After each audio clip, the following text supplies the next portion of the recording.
everybody. It's of course it's Mad Montreal Girl on camera, Cute Montreal Girl here, and me. We're gonna step out of character tonight. I know you guys are used to our shtick, where we do the slightly crazy stuff for the intros, and we do our shtick about whining about how expensive books are and everything else. But in lieu of what kind of happened today, I think we're just really not in the mood for it. So we're gonna basically just stick to a really basic show, even though there is something we want to address first. And that is basically we've got a hater on YouTube, someone who recently watched our show and decided to I know it sounds mean to say, almost in a cowardly way, attack us. This person does not even have a YouTube channel of their own that they have anything on. They don't even have an icon up. They basically said something about the show. Well, for example, they said the show was horrible. They said that I was we only had a few fans, and I used a derogatory term for our fans. That I shouldn't whine about buying comic books and everything else. That I forced the girls into doing the show. That I'm trying to give them a false pride of doing the show.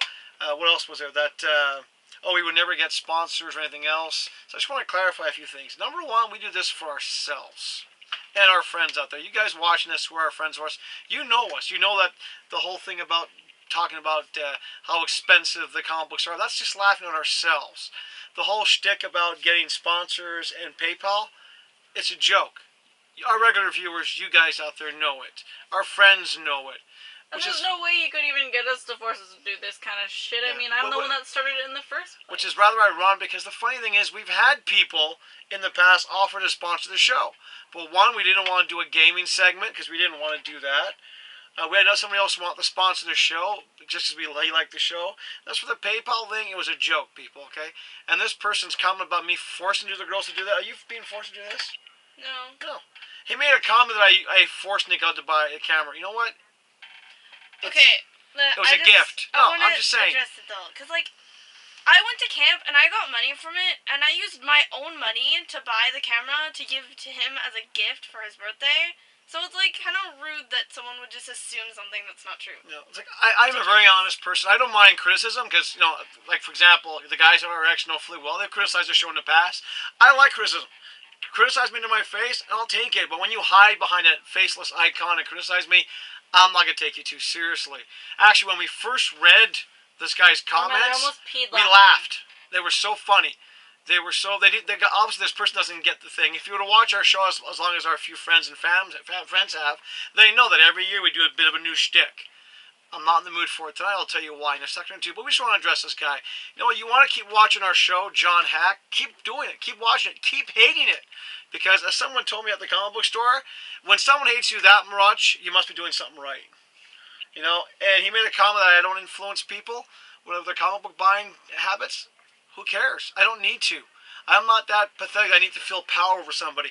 But once again, the ironic thing is, I have people telling me that because of my suggestions and stuff, they pick up books and so forth.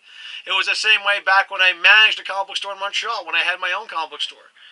People actually do want someone's honest advice. And as for our quirky little one-liners about the comic books, when you're reviewing that many books, you don't really have a choice. You're not gonna go into details. I mean, if I really want to, I can go into details about the artist, the writer, all this wonderful stuff. But with the amount of books that we cover, do you really want a 2-hour show? Basically, no. It'd be longer than that. So you know what, John Hack, you don't get our show. That's fine. You don't like it. That's your right. You want to criticize us? That's fine. Criticize us. But you make personal attacks. I mean, the one that got me the most was he made a comment that we should get on food stamps.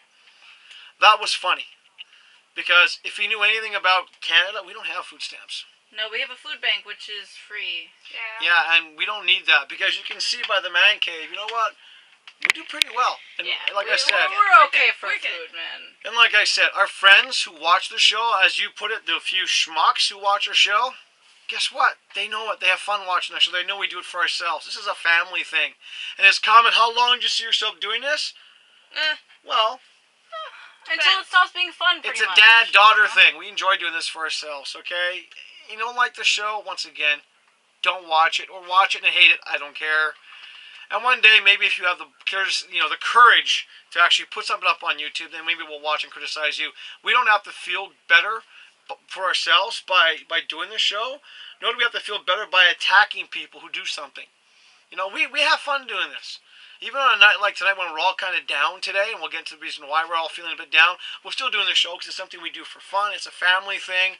And I know John Hack, you might not believe this, but we actually do care about our fans and our friends who watch the show. The few they may be. We even joke about that all the time about our fans, our audience. 3.5. They get the joke. So many people. You know, the people who watch the show get the joke when we talk about our audience. Obviously, even though you said you get our sarcasm, we didn't get it. We don't get to laugh at ourselves. We can do that. We can do that. Now, for people who want to be like this John Hack, can you do the same? Can you laugh at yourself? No, you might not be able to. As for the reason why we're out of character tonight, we're being ourselves more. You know, I just realized something. Maybe because this guy actually believes all this shtick and stuff. Maybe we're better actors than we thought. This guy actually thought we were actually, actually looking for money for the show. But the reason why we're out of character today is, as most of you guys know out there, I'm from Montreal. I grew up there. It's my hometown. It's my heart. I mean, I do call myself the Mad Montreal Man. And I was fortunate enough to have a really cool dad who knew some really cool people. And, growing up in Montreal, it is a hockey town. And as a kid, I got to meet my hockey idol, number 4, Jean Béliveau. Well, as most people know, Jean Béliveau passed away yesterday, and I know it's weird. It's not like it's a sadness that overcomes you, like you know the person personally. It's more like the grief you have of a loss of someone like you cherish, like an uncle or a hero. Jean Béliveau was, I told Suzanne earlier tonight, when you think about the States, you think John Wayne. It's strong, no gruff stuff. When I think of Canada, I think more of Jean Béliveau. He was a guy who was big, tall, strong, tough, but at the same time, too, a gentleman. So that's kind of why we're on the downside, because being the Mad Montreal Man family, we kind of, we are Habs fans. We're also fans of the human being that was Jean Béliveau, and we're going to miss him around. So it's just out of respect, and we're not going to do a crazy show tonight. We're just going to do the comic books, nice and simple, and wrap up the show after that. So we're going to, that said, you want to add anything to that? She's tired. Suzanne, you want to add anything to that?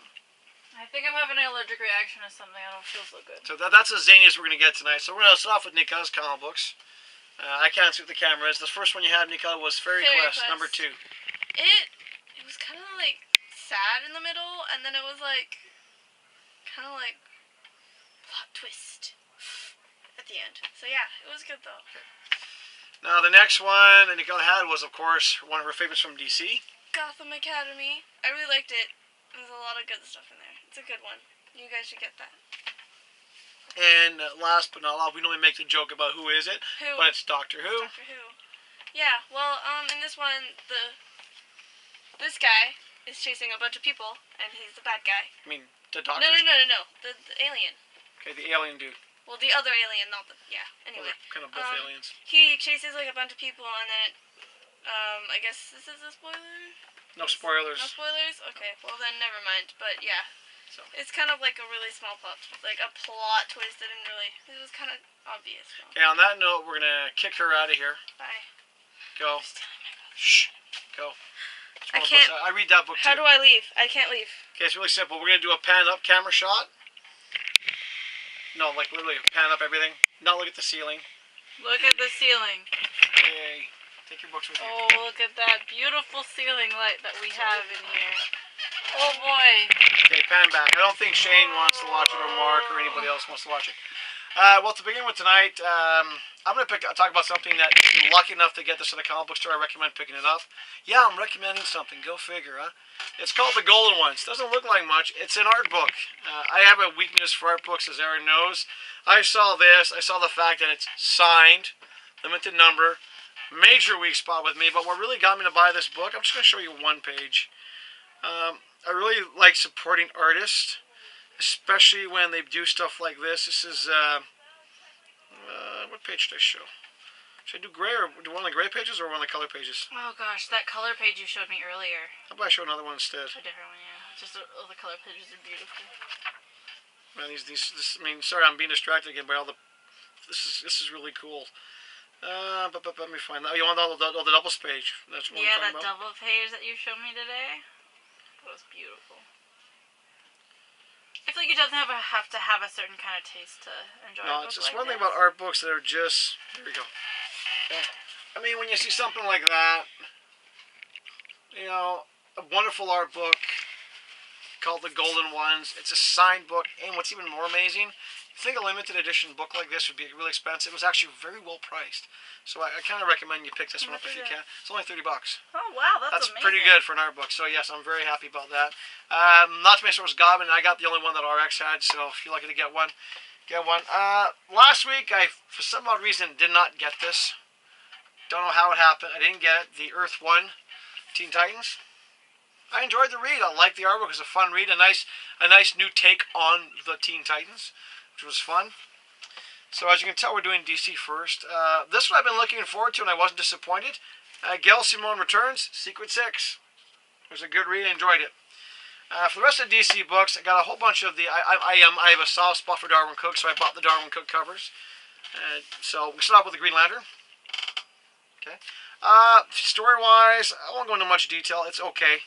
I mean, it's just continuing. I'm kind of not in the mood to talk about stories too much tonight. The Grayson Darwyn Cooke cover, also another really cool cover from Darwyn Cooke. Grayson's it's pretty much the same as it was last read. Action Comics, another really cool Darwyn Cooke read cover. The Action Comics this week inside the artwork was a bit so-so, but like I said, I'm really not in the mood to talk about them today. I read the books, took me a bit longer than usual tonight. I mean, of course, I was distracted by all the news and whatnot. Probably one of the coolest Darwyn Cooke covers this week is the Detective Comics one. I really like that cover. The story inside was actually pretty good, too. So, that's it for the Darwyn Cookes for this week. If I missed a Darwyn Cooke cover, I'm sorry. Okay, up next, the TV series Flash comic book. It was, one word, not that good. Didn't over-enjoy it too much. Now, this next one, I said it before, if this was a different character name, I would probably enjoy the book more. Because, the artwork inside is not bad. The characters, in some ways, is fun, but the fact that they call him Lobo still bugs me. I'm old school. I like the old Lobo, but it wasn't a bad read. Continuing, trying to get this show. I'm trying to keep this short. Wow, it's been a long day. I'm trying to keep the show shorter tonight. Okay, Green Arrow. It's okay. Next one, I actually enjoyed this one a bit more than the last issue. I think, Shane, if you read this one by now, you'll agree. Swamp Thing. It got a little bit darker. It had more of that edge to it that we've been missing for a while, so it was interesting. I like where they're starting to go with the storyline. Kind of predictable was Sinestro. Better than the last issue of this. Batman Eternal got better this issue. Yes, one-liners for each book. Oh my god, what a shock, huh? I mean, can you imagine me actually going into detail over every single panel or talking about... It would just take so long. Oh yeah, okay, wait, getting back. The one thing the guy said was, I'm brown-nosing the other shows in town. Well, in Vancouver, there's only one other show, really, and it's Hartley's show. We've talked about it a few times. I don't know. And Hartley, by the way, we watch his show. We're fans of his show. His is a different kind of show. So saying I'm brown-nosing show, I know he meant in the figurative sense, but I have lost subscribers who are... What does brown-nosing even mean?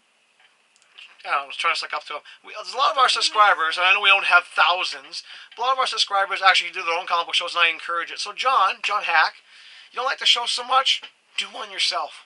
I don't think... Okay, when we've made comments about other shows, it's... All we've said is that it's we like it, and they're doing a good job. Yeah, well, we tell the truth. They're a scripted show. They don't do the show we do. I mean, scripted isn't necessarily a bad thing. No, for example, when I make comments about some shows being sponsored, it's true. We can tell when we watch a show, they're not going to talk about a comic book because they skip it or they just go, done with. I make mention, we're sponsored.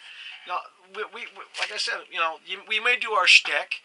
We may play it up a little bit. Our regular guys, our few friends, and few fans know that it's a shtick, that we don't take ourselves too serious. But when we actually say we're an honest review, we're an honest review. If I don't like a book, you're going to hear it. But and we always say from time to time, we do this because we love ourselves as a family, and we love comic books. Even though we some of the stuff drives us crazy, we do it because we like it. So when we talk about other shows, it's because, well, if I talk about the other show in Vancouver, Hartley's show, I watch Hartley's show. And some of our subscribers, I'm sorry I don't watch you guys' show all the time as much as I'd like to, but I do check them out, and I encourage you guys to keep doing it. So, I can stop from digressing. Okay, Aquaman and the others. Aquaman, cool superhero. That's all I gotta say. This one was fun, but confusing. continuity-wise. But I enjoy the read because I actually like this series. Justice League 3000. Yes, it's Booster and Beetle. Continuity-wise, I'm a bit confused, but it's fun to have Booster and Beetle back together again. Okay, really cool cover for the Earth 2. My only problem with the Earth 2 is where are they going with the storyline, because it continues in the Earth 2 World's End.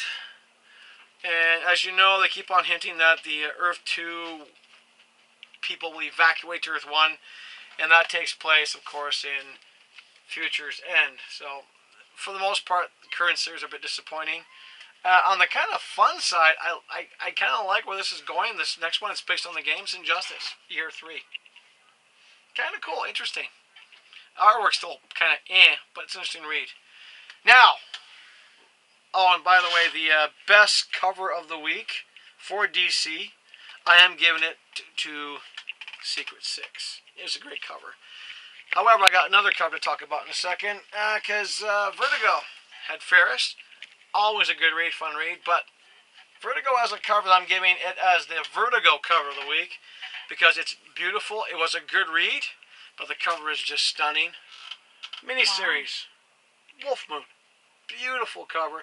The artwork inside is not exactly as great as the cover, but the story was good. It got my interest, so way to go, Vertigo.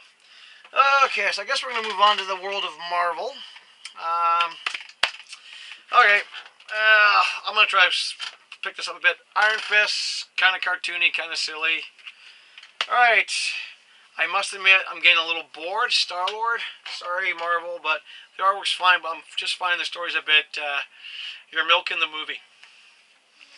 Okay, Guardians 3000. Same. A little bit on the, okay, it's a little juvenile, but it was still a fun read. Alright, the Avengers X-Men Axis. I liked a few aspects of it. I mean, Kitty Pryde's basically kind of more evil now, but I don't read the Avengers anymore. I mean, the X-Men anymore for obvious reasons. I got tired of all the crossovers. But, like I said, who knows where Marvel's going with it right now. I don't want to think too much. I'm kind of tired. Fun read, totally out of continuity, but Thanos vs. Hulk was just a fun read. Okay, getting back to the Hulk. I love the artwork on the inside. Hulk. You know, Doc Green. Interesting take on the Hulk. This next one, I was a bit confused at first. Is this reprints? Or is that a new story? Captain America, Peggy Carter. Well, basically, it's a combination of new stuff and reprints. Fun read. It's kind of fun when you pick up these kind of books that Marvel does, because you get the old stories, and you realize how art styles have changed over the years, and especially, you know, wow, some of the depictions in here, if you do that today, you'd be considered racist, but, you know, it was the style back then, and you have to give credit to comic books, because comic books were always breaking the racial barriers quite often before a lot of other medias were, so hats off to Marvel for doing that reprint. Okay, keeping up for Marvel, we got two more from Marvel. You have Angela, Asgard's Assassin #1. Kind of, for me, a boring cover, but the inside artwork, gorgeous, beautiful stuff. And of course, you've got the teasers for some new Marvel books. Operation Sin, you know, Squirrel Girl, which I'm pretty sure Nicole's going to want, and a bunch of previews inside for some of Marvel's books next year. So, but not a bad read, nice artwork. And Marvel's best cover of the week, Inhuman. Just a fun, good cover, good story inside. So that leads me from the Inhumans to the alternates, where we start off with the Humans. Okay, I can't really show you much of the inside of this book.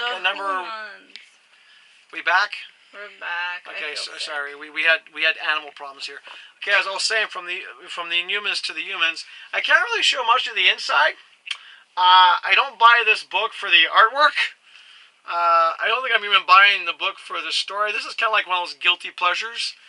I can't really show you much. It means vulgar language. How come you can't show much? Oh, it's vulgar. So, like nudity and There's stuff? vulgar language. I mean, here, I'll show you the last page. Oh, gosh. Okay. You can't show that. I really shouldn't read this book, because by my own standards, it's kind of but for some reason, there's a sick part. Maybe it's my ape brain that finds the humor in here kind of, in some ways, a refreshing break. But yeah, if you want like a book, don't take it seriously at all. Just read it for the fun of it. The Humans. Now, continuing from Image, fun book, The Real Heroes. I enjoy the series. It's it's good old fashioned comic book. I like it. It's interesting. This one has beautiful artwork. I love the science fiction element of this thing. It's a great story. Hello. This is one of the books I've been telling people pick it up. I mean, yes, it has that. I mean, it's just nice. It's a good book. Okay, we're gonna continue on with Valiant. Nice and short. You got Eternal Warrior and Ray. Ray was better. Eternal Warrior was about the same.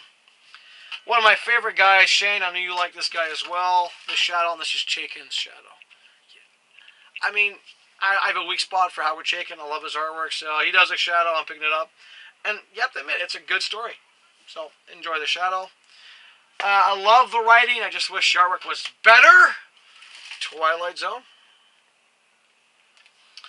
Once more, artwork is fantastic. I'm talking about Garth Ennis and Keith Burns' War Stories. It's really just it's you know, I grew up. I read war comics when I was a kid. These are a little bit more graphic, but hey, war's not pretty. So it leaves me with only 2 comic books for the week. One's the alternate cover of the week. One's the all-around cover of the week. For the next one, okay, the alternate cover of the week is Men of Wrath. Gorgeous cover, fantastic cover. Good story on the inside. I'm looking forward to number 4. And the next one has a few different covers this week, but I went with what I call the most ultimate evil cover, or the Uber cover, if you will. Really bad pun, but Uber. That is a great cover. And yeah, it's one of those covers I hate. It's got the black cover, so I just noticed my fingerprints are nowhere near the front. Uber's a fun read. I've been enjoying it. So that's basically it. I'm going to wrap up the show just by basically saying to all the fellow Montreal fans and hockey fans out there, you're all kind of probably feeling the same way we are. I mean, Jean Béliveau was more than just a hockey guy. He was a person guy. I mean, there are people who never got to see him play. There are kids out there who have grown up going, oh, it was my grandfather's guy, and so forth. I mean, Mad Montreal girl, for example, never saw him play. But no, I mean, if I look up clips on YouTube, I've seen it before, but I never got to see it like live or anything. But growing up, you used to talk about how you got to meet him that one time, and there was like that hockey stick that you got from him, and then it broke, and then your mom gave it away, and then my mom went out and got you a replacement one with Jean Béliveau's signature on it, and that to me was really cool. The thing was really cool about Jean Béliveau was when I met him as a kid, he really didn't come across as, oh, you're a pest. It was like, you're a fan, great, fantastic. He was like that with everybody. I was lucky enough growing up in Montreal to meet a lot of the hockey greats and a lot of other great people too. But for me, Jean Béliveau was my idol, and when I got to meet him as a kid, I was dumbstruck. I was like, mouth open. Many years down the road, the stick I had, my dad had bought me the stick. I went to the game, got him to sign the stick, and my dad actually knew someone. He knew Henri Richard, who just happened to know Jean Béliveau, and I was like, wow, I got to meet my idol. And over the years, I lost that stick. So my mother gave it away, and I moved to Vancouver, and like I said, I was telling the girls about Jean Béliveau, and it's one of those things where as a dad you're proud of this is a great person, someone you should admire and aspire to be like. And just show you how great it is, Allison went out of her way. She actually contacted the Montreal Canadiens, which they put in touch with Jean Béliveau, and this is how great of a guy Jean Béliveau, Monsieur Béliveau, was. He wrote back. He not only did he sign the stick that Allison sent to be signed, he sent back signed pictures, a thank you note, and a pin. And that's because he cared. I mean, he's honestly, you don't see that in a lot of people nowadays. I mean, I hear a lot of young fans when they go to hockey games now complain that they have to pay for autographs. Jean Béliveau never did that. And as a Canadian, I'm very proud of Jean Béliveau. As a Quebecer, I am very proud of Jean Béliveau. And as a Montreal fan, you cannot get greater than the Montreal Canadiens. And Jean Béliveau was more than just a great hockey player. He was a great person. So, to all the other friends out there, thank you very much for watching our show. Keep it up. For the people who hate us, keep hating us. That's fine too. But most of all, to Monsieur Béliveau, merci Jean. Good night, everybody. Number 4.